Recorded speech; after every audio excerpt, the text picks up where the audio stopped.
भेज जा, ओम भेज जा, ओम भेज जा। अब जैसे जैसे मंत्र बोलता जाए, लेकिन शंकर भगवान ने पार्वती से कहा, पार्वती अरे ओ पार्वती। पार्वती बोली, बोलो बोले ना, तूने मेरे कितने नाम सुने? पार्वती बोली, आपके तो सहस्त्र नाम है प्रभु, सहस्त्रवली है नाम की। पार्वती, आज मेरा नया नामकरण संस्कार हो रहा है। पार्वती बोली, कौन ने करा? क्यों रे? भेड़ चलाने वाला।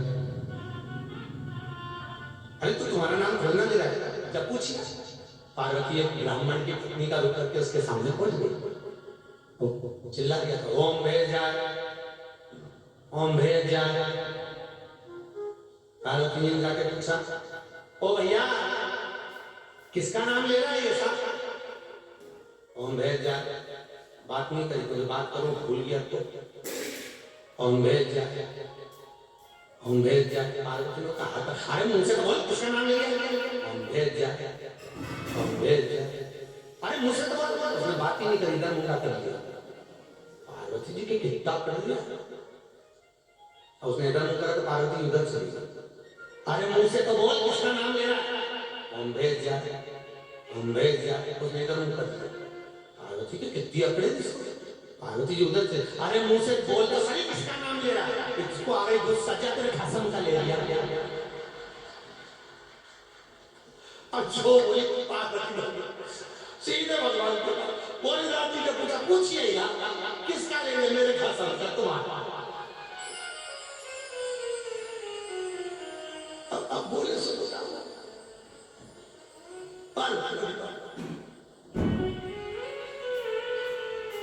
शंकर भगवान प्रसन्न हो गए। शंकर जी नीचे आए, दादा नाम से करते, आधार कार्ड में गड़बड़ी हो गई, पूरा नाम कर, पासपोर्ट बनवाना है, नाम गड़बड़ होगा तो बनेगा ये नाम से। उसने पूछा, तुम कौन? इसका खर्च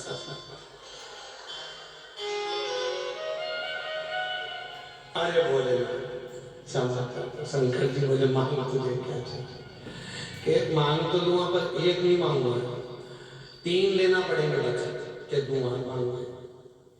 क्या पहला तो ये कि मेरी भैंस के पानी पड़ेगा, और कि दूसरा ये मुझे भूख लग रही है, मेरे घर से टिफिन ला दो। पार्वती जी बोली, किला चल रहा है? भगवान बोले, अब थोड़ा काम कर दो इसका। दूसरे दिन फिर भगवान शंकर ने कहा, आखिरी बच्चा मांग ले, तो कि आज नहीं मांगूंगा, कल 2 बार मांगूंगा। ठीक है, अब एक की जगह फिर शंकर भगवान सुरेश के घर पर, भैया मांग तुझे क्या चाहिए? एक बोलता नहीं बोलता, नहीं बोलता, नहीं बोलता, जब वो बोलता तो तू भी बोलता, नहीं बोले तो बोले। अब अंजना माता ने पूजन करी, शंकर भगवान बोले, पार्वती मेरे तेज पुंज को अंजना कैसे धारण करेगी? शंकर भगवान के तेज पुंज को अंजना को दिया, अंजना के गर्भ से उस तेज पुंज के छेद उतरे। तो अंजना माता के गर्भ से 6 बच्चों ने जन्म लिया। पहले हनुमान, दूसरे गतिमान, ऋतुमान, कतिमान, मतिमान।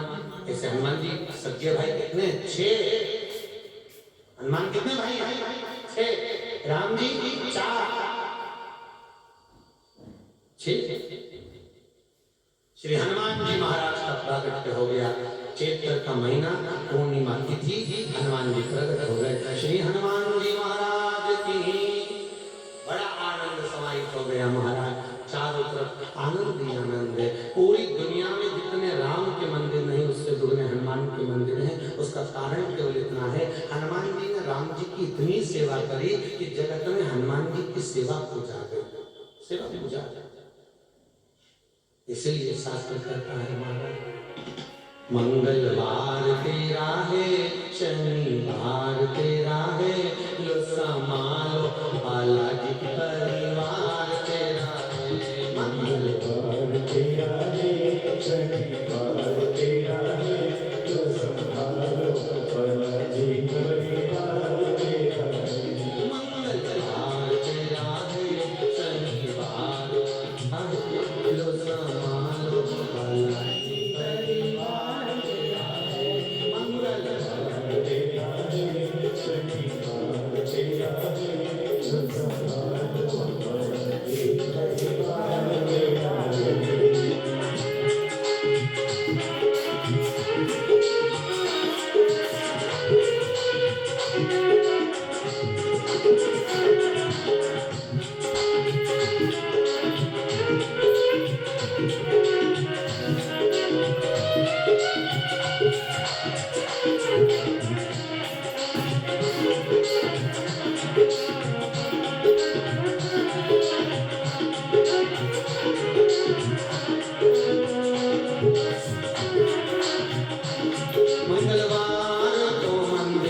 और यही जीवन है। हनुमान जी महाराज का प्रागट्य हुआ, भगवान की अविरल भक्ति का आनंद सुख पाया। सेवा में हनुमान जी महाराज राम जी को समय आया, चारों तरफ सुख ही सुख है। देखो, रावण विद्वान था। कौन था रावण? विद्वान। और हनुमान जी विद्या वान गुणी अति। हनुमान जी विद्यावान है और रावण विद्वान, दोनों में बहुत अंतर है। ऐसी विद्वत्ता किसी काम की नहीं होती जिसमें व्यक्ति का इनकार कर जाए। ऐसी विद्वत्ता किसी काम की नहीं जिसमें व्यक्ति का हिंकार बढ़ जाए। मेरे को बहुत प्रसन्नता हुई महाराज, यहाँ पर इतने विद्वान विद्यावान लोग बैठे हुए हैं। कोई फैक्ट्रियों के मालिक हैं, कोई कपड़ों की फैक्ट्रियों के मालिक हैं, कोई पद किसी के पास, कोई कुर्सी किसी के पास, कोई किसी चीज का मालिक है। पर सब भगवान ने सब खूब किया है। कोई के पास कोई फैक्ट्री, कोई फैक्ट्री, कोई पेट्रोल पंप, तो कोई इसका मालिक, तो कोई उसका मालिक। खूब भगवान ने धन दिया। उसके बाद भी आप लोगों ने लाइन लगाकर भोजन ग्रहण करा, चाहे थी, इसकी प्रसन्नता प्राप्त कर सकते। इतने बड़े बड़े पद आपके बीच में विराजमान है, मैं नाम नहीं लेना चाहूंगा। इतने बड़े बड़े पद के लोग यहाँ पर विराजमान हैं, इतने बड़े पद के लोग विराजमान हैं कि उनकी एक उंगली उठाने पर सब इधर को। पर आप लोग जब लाइन में लगकर कुछ वस्तु को ग्रहण करते हो, पाते हो, तो जीवन का ऐसा लगता है कि आप एक परिवार के लोग हो और ये शंकर का परिवार आपका है और आपसे लगता है। कोई कमी नहीं। किसी किसी की 10-10, 20-20 कॉलोनियां हैं, किसी का पूरा नगर बसा हुआ है, किसी के तो नाम से ही कॉलोनियां भवन चल रहे हैं। खूब धन्य भगवान की कृपा। उसके बाद भी आपका अभिमान नहीं, तो इसी को विद्यावान गुणयति चातुर। छोटी गलती करेगी तो चल जाएगा, पर बड़ी करी तो तुरंत बोले तुम तो समझदार थी, तुझमें तो अकल थी, तुझमें अकल नहीं किया। होता है एक घर में दो बहू हैं, एक समझदार एक पागल।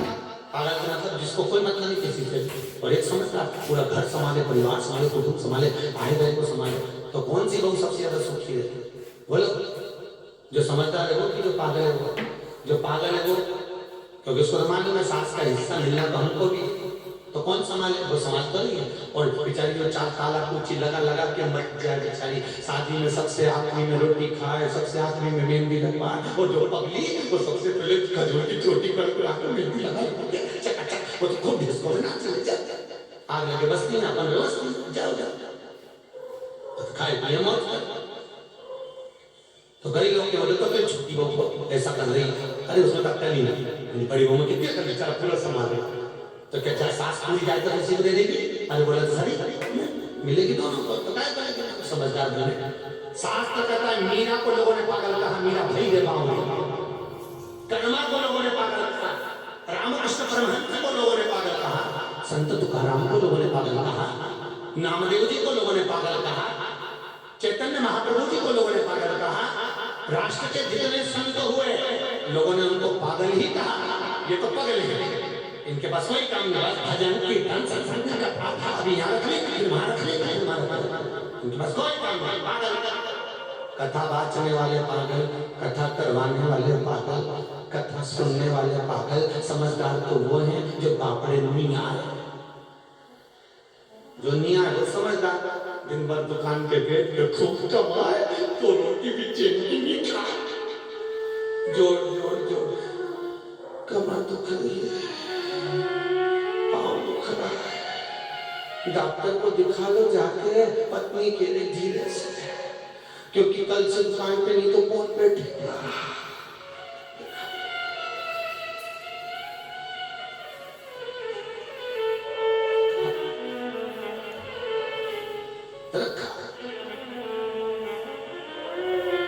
रावण विद्वान था और हनुमान जी विद्यावान गुणी थी। हनुमान जी विद्या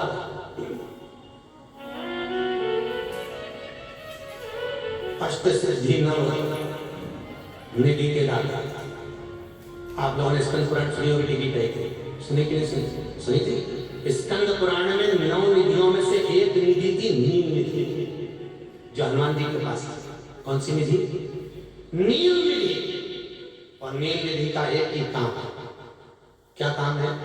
कि भगवान मेरे पास जो संपदा है वो संपदा ऐसी होना चाहिए कि वो सत्कर्म में लगे और कभी समाप्त नहीं हो। जितना मैं दान करूं चौगुना और मिल जाए, ये नील निधि का काम है। शंकर की कथा सुनने वाला तो शंकर हनुमान है, हनुमान ही शिव है। शिव की कथा सुनने वाले के यहाँ नील निधि की कभी कमी नहीं होती, कभी कमी नहीं है। नील निधि पर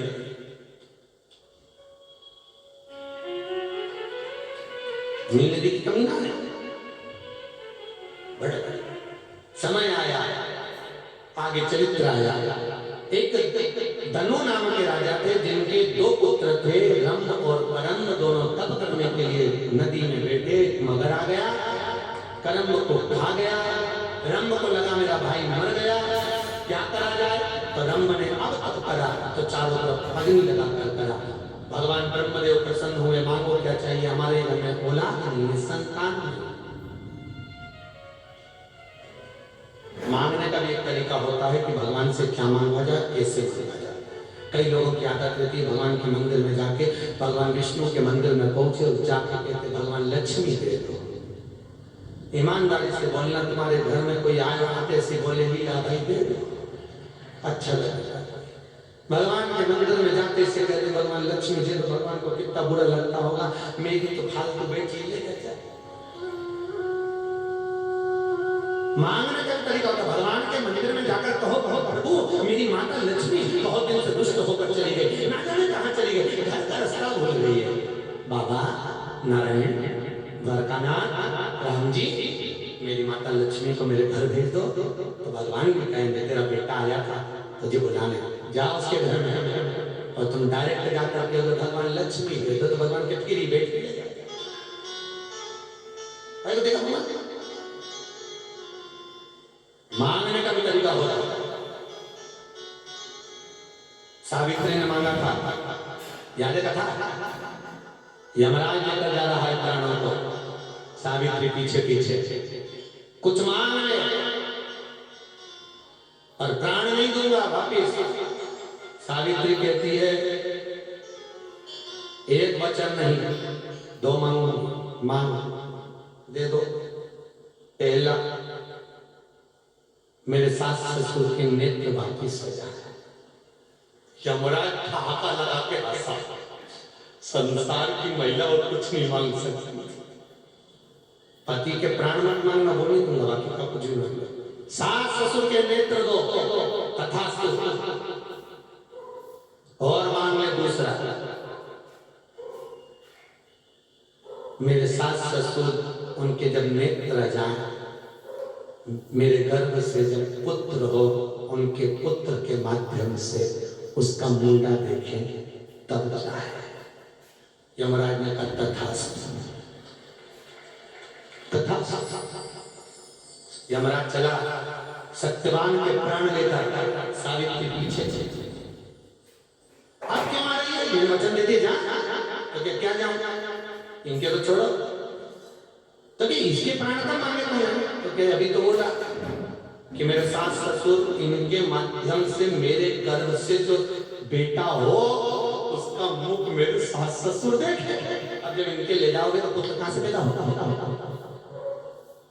यमराज मुकुट उठा के बाल खुदाया, दादा ये सत्यवान की लुगाई है सावित्री, इतनी चतुर। श्री राम का राज्याभिषेक मेरे दो वरदान अयोध्या का राज।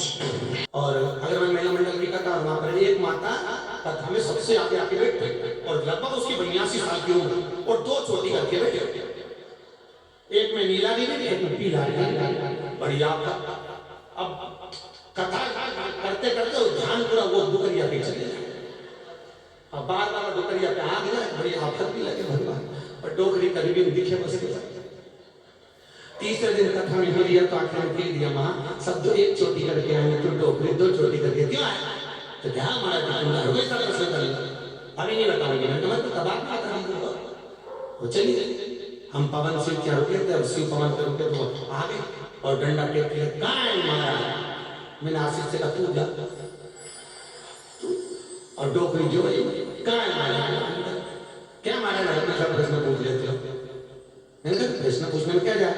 तो दो चोटी करे, एक में लाल एक में नीला, ये क्यों मारा? देखो मारा,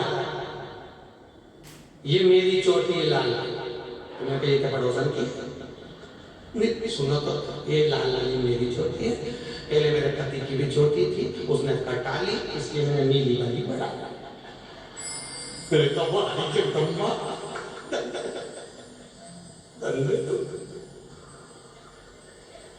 समझना मुश्किल है माता, बड़ी बड़ी विचारणी हो, बहुत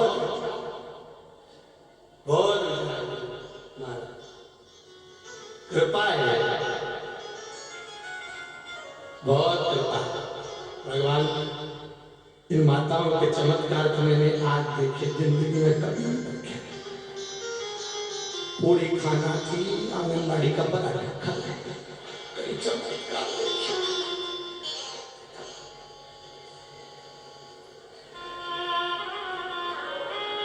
हमने पूछा पराठा कहां से ली? क्योंकि उन्हें बट तो लिया, अंदर जाकर तो देखो कि नहीं मटी लिया। मेरा माइक पकड़ा है भगवती महाराज को, उन्हें झाका तो बच्चों को आंगनबाड़ी का रोटी बोले ऐसे बोले तूने धन्य बोले ना,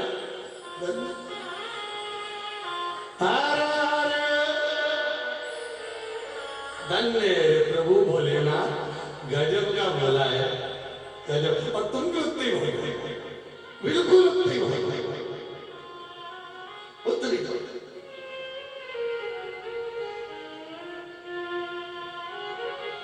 मेथी की पूरी को चाय में डुबो के खा। मैंने पूछा डोकरी से, मैंने बताइए तो चाय में क्यों डुबो? अच्छा लगा सुबह नहीं खा, घर भूलता ही। मैंने कहा सोफा से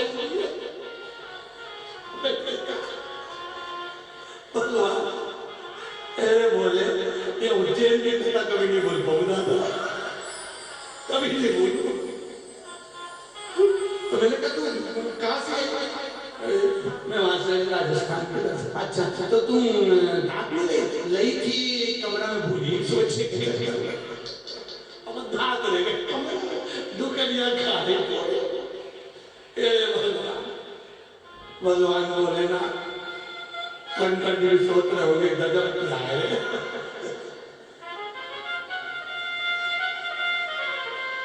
हरे हरे बोले भगवान।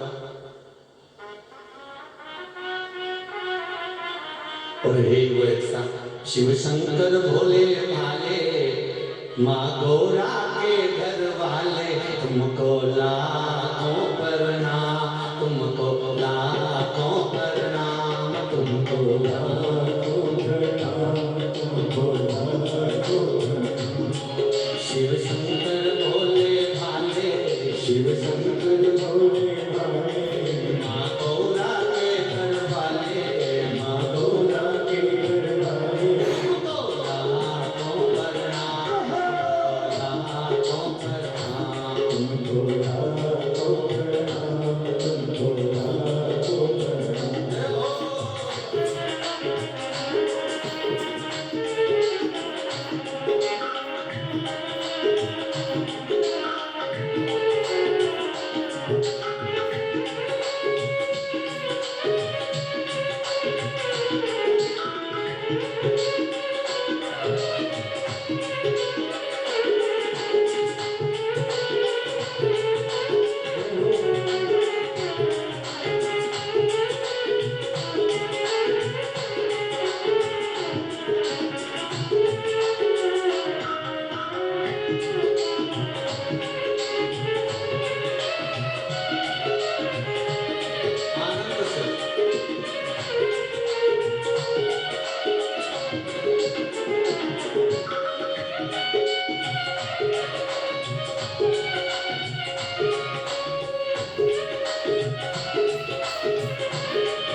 ब्रह्मा जी ने कहा वर देता हूं तुमको पुत्र होगा, संतान होगी, तुम जिसको प्रेम से देख लोगे उसी के द्वारा तुम्हें औलाद हो जाएगा।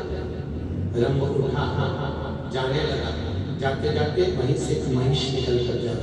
महिष ने कैसे उस महिष को उसने प्रेम से देख लिया, महिष का गर्भ घेरा, महिष का गर्भ घेरा। जो महिष का पति था महिषा, उसको मालूम पड़ा कि मेरी पत्नी तो गर्भित हो गई पर गर्भ में मेरी संतान नहीं है। क्रोध आता और इतना क्रोध आया कि उस महिषा ने जाकर रंभ को मार दिया। जब रंभ मरा तो उसका अंतिम संस्कार हो रहा था, उस भैंस को लगा कि मेरे गर्भ में इसकी संतान है कि मेरा पति है, मेरा फर्ज है कि मैं अपने पति के साथ सती हो जाऊं। रंभ का जब अंतिम संस्कार हो रहा था, जलती हुई चिता में वो भैंस, और जलती हुई चिता में जब भैंस कूदी तो कूदते से ही उस भैंस का एक पुत्र हो गया, चिता में से बाहर निकला, जिसका नाम महिषासुर हो गया। महिषासुर ने ब्रह्मा जी से तप कर वर मांगा, वर दीजिए ब्रह्मदेव, मैं मरूं नहीं। ब्रह्मा जी ने कहा मृत्यु तो निश्चित है और आएगी, तो मुझे वर दो कि मरूं तो स्त्री के हाथ से मरूं। ठीक है तथास्तु।